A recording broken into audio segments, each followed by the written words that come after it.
Recordando que hace 19 años ocurrió este triste evento del 11 de septiembre del 2001 en las Torres Gemelas, arrancamos con una serie de videos a donde estaremos exponiendo algunas ideas y explicaciones sobre la nueva propuesta de regulación que viene a sustituir en Costa Rica la normativa para el cumplimiento de la ley de la normativa a la ley 8204, que es hoy la ley 7786.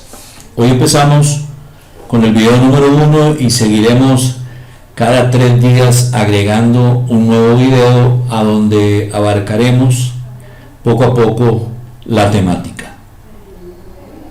No se vaya, en unos segundos estamos de vuelta.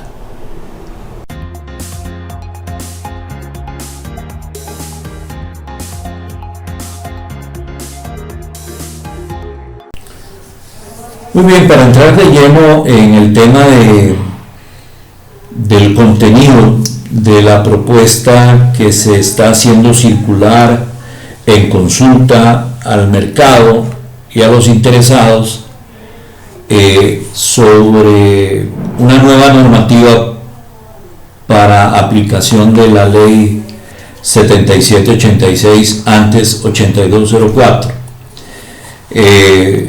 Voy a hacer primero algunas aclaraciones. Número 1, esta normativa fue publicada en el alcance 233 a la Gaceta 223 del pasado viernes 4 de septiembre y se les concedió 30 días hábiles al sector y a los interesados para que hagan llegar sus consideraciones, sus opiniones a la Superintendencia General de Entidades Financieras.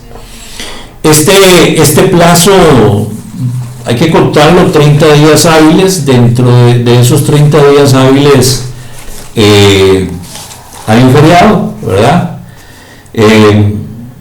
Y si mal no hice el conteo, el conteo inicia o arranca de estos 30 días hábiles el 7 de septiembre y finaliza el 20 de octubre. Ok, lo digo ahí para que usted tome nota por si desea hacer llegar sus consideraciones a la Superintendencia General de Entidades Financieras. Eso por un lado. Por otro lado, es una propuesta normativa muy densa, ¿verdad? Muy densa porque se está derogando totalmente la normativa que hoy está vigente y permanecerá vigente hasta que venga esta nueva. Y han utilizado una estrategia, digamos una técnica, más que estrategia, una técnica de desarrollo de la regulación y de implementación de la normativa como la que se aplicó con las APNFDs, y es emitir un reglamento o una normativa que viene del CONACYT, y el CONACYT delega en las superintendencias que correspondan la emisión de lineamientos a través de los cuales se va a aplicar esa normativa y, claro, las disposiciones legales y reglamentarias, ¿verdad? No olvidemos que el ordenamiento preventivo en Costa Rica se integra de la ley, del reglamento a la ley, de la normativa en este momento a la aplicación de la ley 8204, que cambiará a futuro. Esto no creo que sea muy rápido, pero diría yo que entre el proceso de revisión de lo que el mercado opine, luego la depuración, si se le hace alguna depuración a la redacción, y elevarlo de nuevo a conocimiento de CONACYT y que se apruebe y que además entre en vigencia. Cuidado si no nos llevamos un año más, ¿verdad? Porque con esto de pandemia todo camina mucho más lento, ¿verdad? Pero bueno, hay que hacerlo, hay que conocerlo y tenemos que ver por dónde es que va la procesión y por eso es que nos despertó el interés de hacer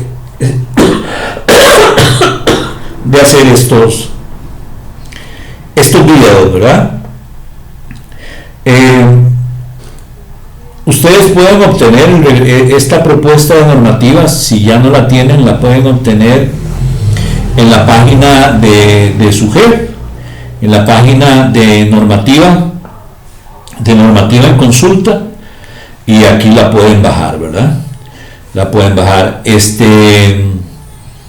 O igual puede conseguir el alcance número 233 a la Gaceta número 223. Igualmente puede pedírmela al correo oficialesdecumplimiento@gmail.com y yo se la envío con demasiado gusto. Le envío tanto la que está colgada en SUGEP como la que está aquí publicada en la Gaceta. Para efectos de hoy vamos a empezar a trabajar con lo que se publicó en el diario oficial La Gaceta. Dado que es un tema, digamos que es una normativa de contenido profundo, en el sentido de que es bastante amplio y también trae cambios sustantivos o sustanciales, tendré que ser selectivo en cuanto a los temas a tratar, ¿verdad? Y consideraré de fondo lo que a mi buen criterio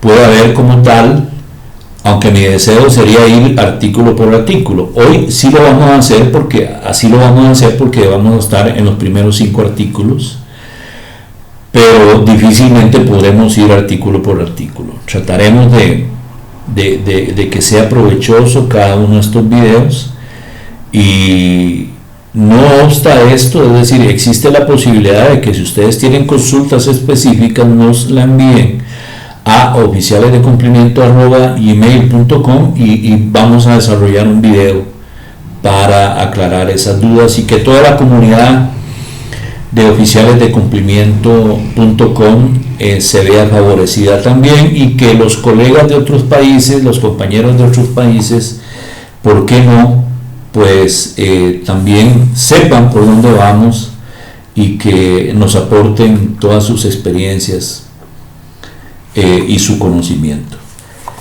Si usted no se ha suscrito a este canal nuestro del Instituto del Oficial de Cumplimiento, le invito a que lo haga para que pueda estar al tanto con cada uno de los videos que vayamos a subir. E igual lo quiero invitar a que vaya a www.oficialesdecumplimiento.com y se suscriba a nuestro boletín reporte o.c.compliance. Bien, repito, www.oficialesdecumplimiento.com y se suscribe a nuestro boletín para estar comunicados también por esa vía. Bien, arrancamos con los primeros artículos. Vamos a la página 65 de esta publicación. Es importante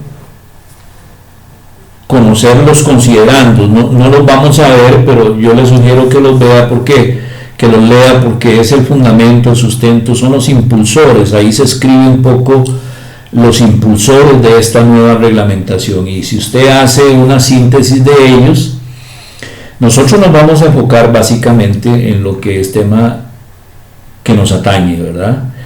Y hay 3 o 4 impulsores que son fundamentales en esta nueva propuesta o en la propuesta de esta nueva normativa. ¿Cuáles podemos decir que lo son? Bueno, número 1 diría que las 40 recomendaciones, obviamente, ¿verdad? Las 40 recomendaciones son un impulsor y un motivador muy importante, y a la par de ello, la evaluación que se nos hizo en el año 2015 de parte del Gafilat, y que no nos dejó muy bien parados en el contexto costarricense y que empujó porque prácticamente fue así, empujó una reforma a la ley para que se corrigieran algunas cosas y se llenaran algunos vacíos que había determinado Gafilat que existen, dentro de ellos el tema de la regulación a las APNFDs, hoy artículo 15 y artículo 15 bis de la ley, y luego el artículo 15 ter, que tiene que ver exclusivamente con la actividad notarial, ¿verdad? Pero eso lo maneja la Dirección Nacional de Notariado. Entonces, esa evaluación es uno de los impulsores de esta nueva propuesta. También la necesidad de equilibrar algunas cosas o implementar algunas cosas que ya estaban en el reglamento a la ley, en el decreto que reglamenta la ley, ¿verdad? Entonces, ese es uno de los grandes impulsores. Y yo podría decir que un cuarto impulsor es el contexto en el cual estamos viviendo, ¿verdad? El contexto no solamente pandémico, sino especialmente de desarrollo y de fortalecimiento del crimen organizado en Costa Rica. Impulsa esta preocupación, aunque esta propuesta no se viene haciendo o redactando en la pandemia, como consecuencia concretamente de la pandemia, sí se está haciendo circular en medio de la pandemia. Y creo que muchas de esas cosas van a encontrar motivación en lo que está pasando en medio de la pandemia. Y además lo que hemos venido viendo que va a pasar, que está pasando en Costa Rica con el crimen organizado, con el problema de la alta corrupción, con el problema del sicariato, con el problema del narcotráfico, con el problema de la trata de personas, el coyotaje, los enriquecimientos ilícitos, etcétera. Entonces todo eso claro que justifica el actualizarnos. Entonces eso hay que verlo en esa línea también, ¿ok? Entonces esto para no ocuparme, pero yo sí le sugiero a usted que lo haga, no ocuparme de los considerandos. Bien, siendo así, podemos ir a ver cómo arranca esta propuesta normativa. Esta propuesta normativa arranca en este artículo 1, que establece el objeto de la regulación. Siempre también le sugiero que haga el análisis propio, teniendo a la par la normativa que tenemos hoy en vigencia, ¿verdad? Porque ahí vamos a ir viendo en qué cambia, ¿ok? Vea que el objeto establece que este reglamento tiene por objeto prevenir las operaciones de ocultación y movilización de capitales de procedencia dudosa u otras transacciones que tienen como objetivo legitimar capitales, financiar actividades u organizaciones terroristas o financiar la proliferación de armas de destrucción masiva en el sistema financiero costarricense. Vale la pena decir algo. Veamos el artículo primero de la normativa vigente. Antes se me olvidaba, ahora que veo esto de las últimas reformas, vale la pena que usted tome la nota histórica, ¿verdad?, de que esta normativa se emite en diciembre del 2010, esta que se va a modificar, y tiene a través del tiempo modificaciones. En el año 2012 tiene una modificación, en el año 2014 tiene varias modificaciones, y la última es en el año 2016, ¿verdad? Hasta ahora, en el año 2020, que se propone una nueva normativa integral, ¿verdad? Porque se han ido haciendo cosas en el camino, como por ejemplo emitir la reglamentación para las APNFD y los alineamientos de aplicación de esa reglamentación. También no podemos olvidar la importancia del reglamento sobre reportes de operaciones sospechosas también, ¿ok? Les decía que viéramos el artículo primero, ¿verdad? El artículo primero de la normativa.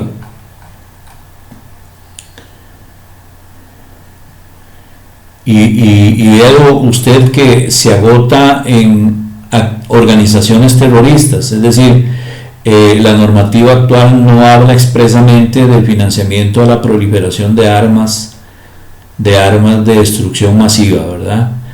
Y también desde ahora vea usted que el tercer párrafo de la normativa actual establece que en el caso de las personas físicas o jurídicas que realicen actividades descritas en el artículo 15, vea que hace nada más referencia al artículo 15 de las sociedades corredoras de seguros, sociedades agencias de seguros, la presente normativa le será aplicable en tanto no se emita normativa específica a los lineamientos o directrices a que se refiere el párrafo siguiente de este artículo. Cuando habla de la facultad que tiene la superintendencia para dictar lineamientos y directrices diferenciadas, ¿verdad? Pero que a la fecha, en el año 2020, pues no se está haciendo, ¿ok? Pero entonces, el contenido de este artículo primero, cambia.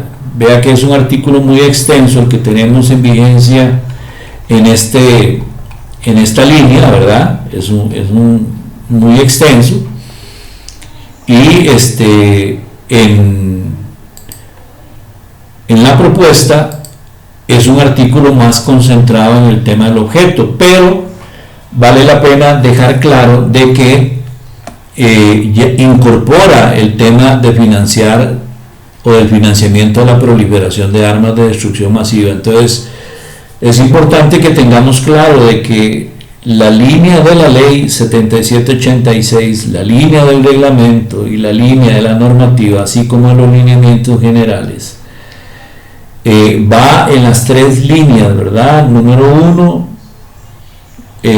lavado de dinero, legitimación de capitales. Número 2, financiamiento al terrorismo u organizaciones terroristas.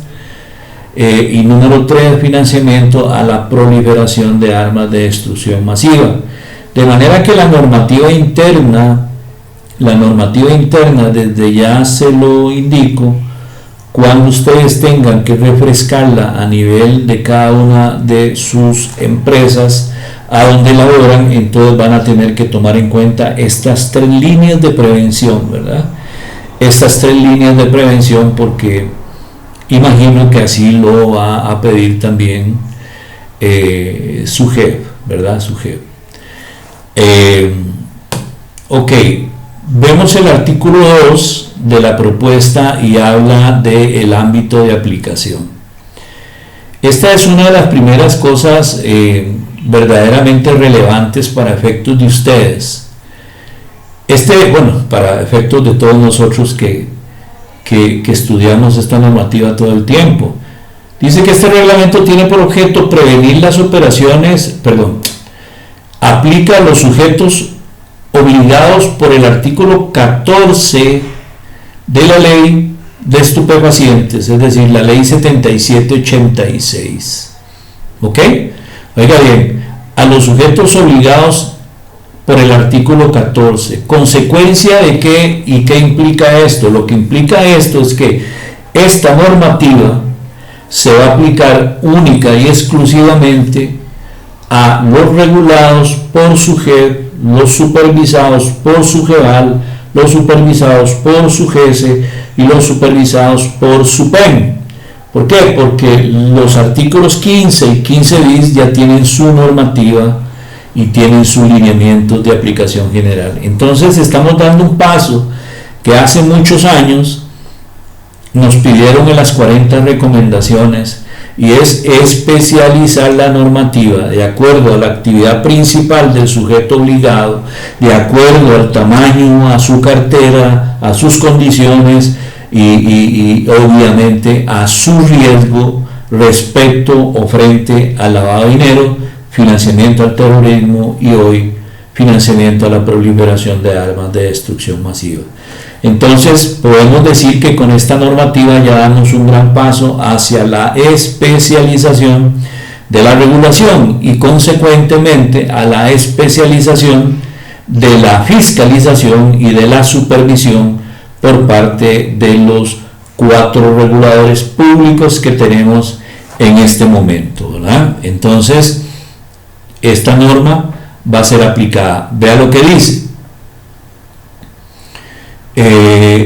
Supervisados por la Superintendencia General de Entidades Financieras, por la Superintendencia de Pensiones, por la Superintendencia General de Valores, por la Superintendencia General de Seguros, en adelante las superintendencias, excepto a los sujetos obligados según los artículos 15 bis y 15 ter de la Ley 7786, que deben aplicar el reglamento específico que les regula. Entonces, este primer párrafo divide las cosas y creo que es algo que nos va a ayudar a todos en ese sentido, porque tenemos,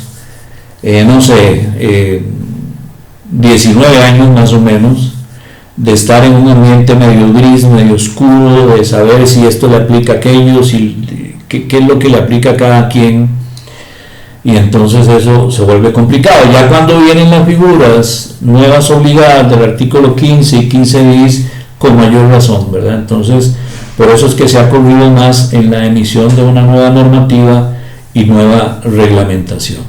¿Ok?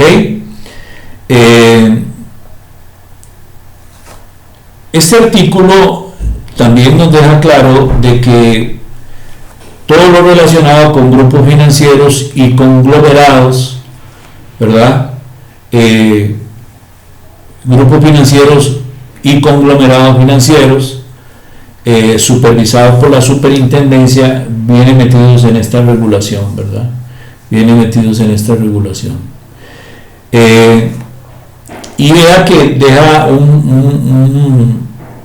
un tema bien interesante ya específicamente regulado, y dice que para estos efectos las empresas de los grupos o conglomerados financieros citados que realicen las actividades del artículo 15 y 15 bis de la Ley 7786 no requieren realizar la inscripción ante la SUGEP, pero se encuentran sujetos a la regulación y supervisión de la SUGEP en lo referente a legitimación de capitales y financiamiento al terrorismo y financiamiento a la proliferación de armas de destrucción masiva, y en adelante, y pone las siglas, ¿verdad? Mediante la aplicación del reglamento específico emitido por el CONACYT para los sujetos obligados del artículo 15 y 15 bis. Entonces vea qué interesante, porque en el caso en que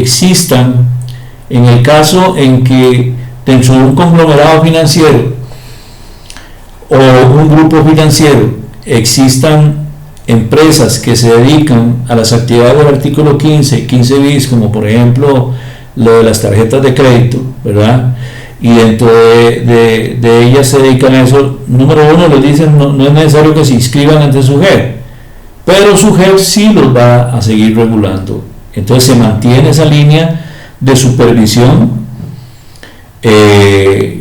y aunque dentro de esos grupos aparezcan sujetos de obligación o objetos de obligación de supervisión de parte de SUGEVAL, por ejemplo, de SUPEN o de SUGESE, eso se hará en el campo específico. Pero con respecto a prevención de lavado de dinero, cuando aparecen sujetos obligados del artículo 15 o 15 bis, entonces sencillamente en cuanto al tema de prevención de lavado de dinero, financiamiento del terrorismo y financiamiento de la proliferación de armas de destrucción masiva, lo va a hacer SUGEP. Ok. El artículo 3 establece un cambio importante en cuanto a las definiciones. Si usted mira la normativa actual, usted va a ver que empieza la lista por el tema de comité de cumplimiento, pasa a manual de cumplimiento, baja de operaciones, políticas conozca a su cliente, transacciones financieras electrónicas, beneficiario final, lo pusieron al final, aunque debería ir de primero, los conceptos de los diversos tipos de debida diligencia, y básicamente, y ahí terminan, ¿verdad? Esta lista es mucho más amplia que la que hoy tenemos. y arranca por el beneficiario final. Entonces usted va a ver que en algunos casos esta lista de definiciones lo que hace es pasar algunos conceptos, es decir, corregir el desorden gramatical que había, y entonces sencillamente hacer el orden que corresponde, ¿verdad? Que empezar por la B, seguir por la C, etcétera, etcétera, etcétera. Pero también hay conceptos que desaparecen del listado de definiciones, y eso no quiere decir que estén desapareciendo del ordenamiento preventivo. No, siguen existiendo las figuras, las instituciones, y en algunos casos, cuando se habla de ellas en la normativa, entonces se da el concepto, ahí está el concepto, ahí está lo que implica, lo que es, ¿verdad? Entonces no se extrañe de que encuentre ese tipo de cambios a nivel del artículo de conceptos. Ahora, hay algunos conceptos que son totalmente nuevos, ¿verdad? Me aventuro a decir que son nuevos: este de capacidad de inversión, este de cliente, un poco más depurado, no estaba en la norma anterior, el de contraparte financiera extranjera, el de contraparte financiera pantalla.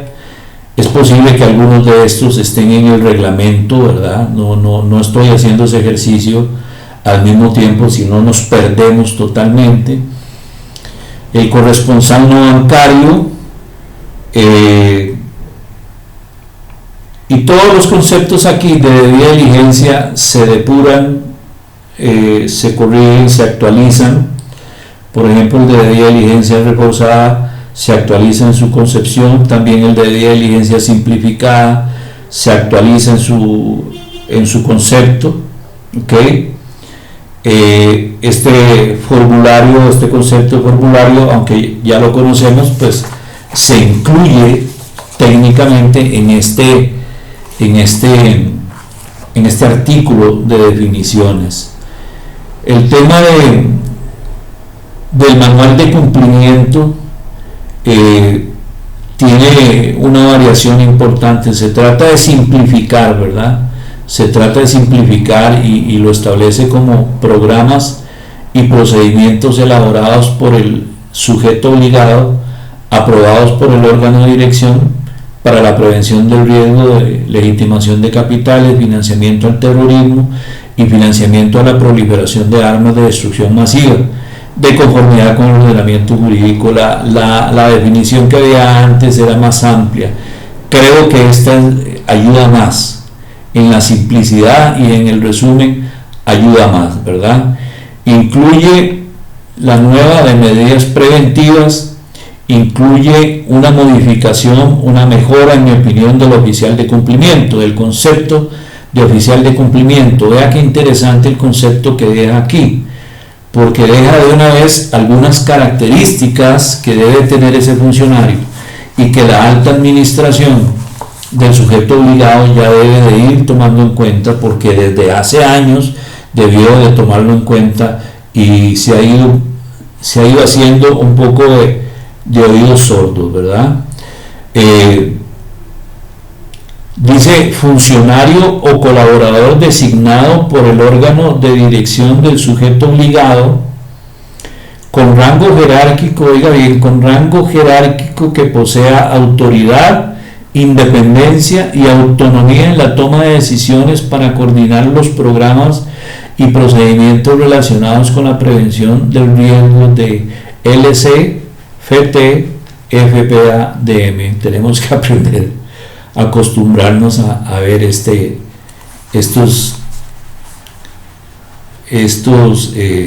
abreviaturas. Pero entonces vea que el concepto de oficial de cumplimiento, y a mí me place mucho porque yo lo vengo diciendo en todas mis charlas, diciendo claramente, y poco a poco se ha ido evolucionando, porque en la ley ya se habla de independencia y ciertas cosas, y en el reglamento también a la ley.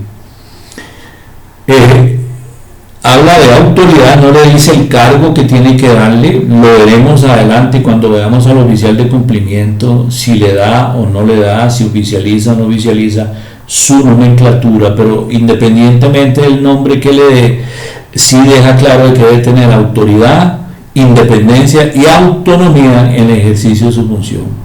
Y eso es fundamental para ustedes, oficiales de cumplimiento.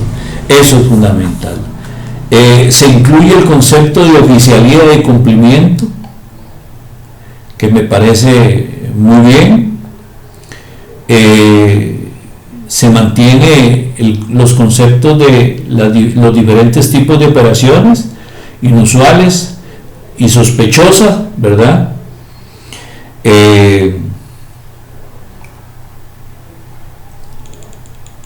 Y bueno, están en la misma línea, por lo menos en cuanto al fondo, en la misma línea de la que estaba en la normativa anterior. Incluye el concepto de origen de fondos, resume en una sola línea, siendo nuevo esto, la política que conozca a su empleado, sus directivos, socios y beneficiarios finales, y el concepto de sujeto obligado. Y vea que de nuevo lo limita al artículo 14 de esta ley. Luego el artículo 4 en su contenido habla o desarrolla lo que les venía diciendo a ustedes, en el sentido de que la estrategia de regulación que se ha venido implementando a partir de, diría yo, salvo mejor criterio que ustedes no lo comenten en la parte de comentarios de abajo de este video en YouTube, la estrategia ha sido emitir normativa y facultar al regulador para emitir lineamientos generales. Todos los lineamientos generales llevan a la realidad la normativa. La ventaja de esta forma técnica de hacer las cosas es que la experiencia enseña en que normalmente es más necesario el cambio en lo que hacemos en la realidad, ¿verdad?, que en la normativa misma, y entonces se usa los lineamientos generales para actualizar lo que hay que actualizar en función de refrescar los principios establecidos en la normativa. Entonces normalmente veremos en la normativa consideraciones generales, esa es la idea, y luego en los lineamientos tendremos cosas más específicas. Y así sí funciona. Si empezamos y seguimos siendo con la normativa en donde se desarrollan los puntos y los comas, entonces vamos a tener siempre normativas trasnochadas y fuera de moda. Pero vamos a ver cómo funciona, porque la verdad es que junto con APNFDs son la primera vez que se entran a aplicar, ¿verdad? ¿Ok? No voy a ver todo el artículo, nada más voy a hacer referencia a lo que dice respecto de que las superintendencias podrán dictar lineamientos generales para cada mercado regulado, de acuerdo con los riesgos de legitimación de capitales, financiamiento al terrorismo y financiamiento a la proliferación de armas de destrucción masiva, estableciendo medidas de debida diligencia, simplificadas o reforzadas que busquen atender el objetivo regulatorio que la normativa pretende, ¿verdad? Vean el ligamen y la dependencia entre lineamientos y normativa. Los lineamientos desarrollan lo que la normativa establece que hay que desarrollar, ¿ok? Una vez adoptado cualquier lineamiento, la superintendencia respectiva lo comunicará inmediatamente al resto de superintendencias y al CONACYT, ¿ok?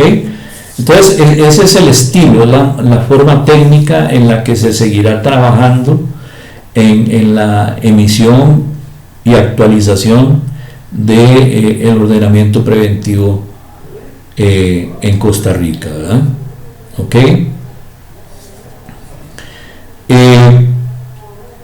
La norma establece que para el caso de los sujetos obligados que se dediquen a las siguientes actividades, y hace un listado de ellas, vea que incluye bolsas de valores, servicios de anotación en cuenta, servicios de custodia, mercado cambiario, gestión de fondos de pensiones y capitalización laboral.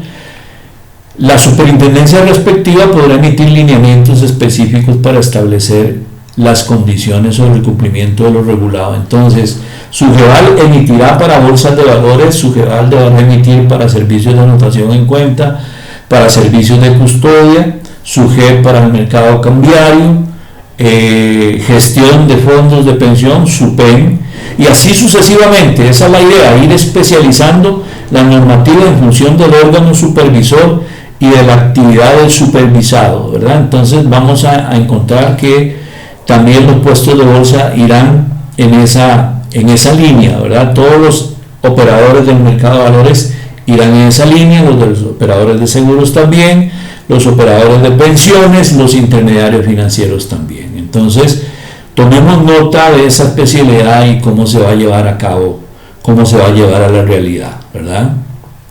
Entonces, dentro de los temas a regular por ellos, está el tema de la figura que realizará la función de cumplimiento, es decir, el oficial de cumplimiento, y recuerde que en la SAP NFD se les puso otro nombre también, dependiendo de la categoría que les dé su jefe, es persona de enlace, ¿verdad?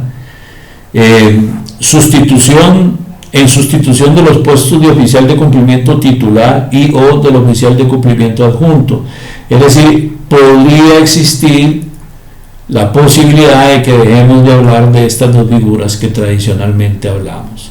Podría ser que no es obligación, ¿ok? Evaluación institucional del riesgo, metodologías de riesgo de clientes, auditoría interna, auditoría externa, registro y notificación de transacciones, sistemas automáticos informáticos de monitoreo, ¿verdad? Entonces, esos son temas, en mi opinión, deberían de haber dejado una normita, un parrafito residual a través del cual puedan abarcar otros lineamientos generales que no están concretamente aquí, o que tal vez podría ser que no caben en este menú. Pero bueno, lo están dejando así de momento, ¿verdad? En la consulta. Yo creo que sería más beneficioso el que se agregara un parrafito ahí a donde se indique y otras materias que se consideren necesarios para implementar la normativa, una cosa así, ¿verdad? Eso podría, creo, hacer más fácil la actualización. Ok, entonces tendremos de ahora en adelante muchos lineamientos generales, y usted va a ver que aquí mismo en esta normativa ya vienen algunos lineamientos generales, ¿verdad? Tal vez tengamos tiempo de ver algunos de ellos, si no, más adelante haremos algunos videos, pero esa va a ser la forma técnica de hacer. Y luego el artículo 5, para terminar este primer video, habla de la disponibilidad de la información y determina que los sujetos obligados deben mantener a disposición de la superintendencia respectiva los documentos, bases de datos, actas, registros y demás información que compruebe el cumplimiento de lo establecido en este reglamento. Bien, es una norma consecuente con la especialización de la normativa y la especialización de la supervisión. Hasta aquí llegamos con este primer video. Creo que nos va marcando ya diferencias de estilos importantes respecto a lo que tenemos hoy. Creo que tenemos que ir mentalizándonos a ciertas cosas que tal vez hoy no tenemos o no nos aplican, y tenemos que ir aprendiendo a mirar el tema normativo y los lineamientos generales, y entonces aprender precisamente a que el ordenamiento, además de ellos en lo específico, se aplicará con reglamento y con la ley. Cualquier duda respecto a lo que he hablado hasta ahora, por favor, agréguela en los comentarios, igual su opinión o su consideración sobre cualquiera de los artículos del 1 al 5. Ustedes pueden haber visto que por ahí anda hablando estos 5 artículos integralmente analizados son las 40 recomendaciones en la realidad normativa de nuestro país, ¿verdad? Por el lado de la especialización, claro que tenemos que saber también por el lado de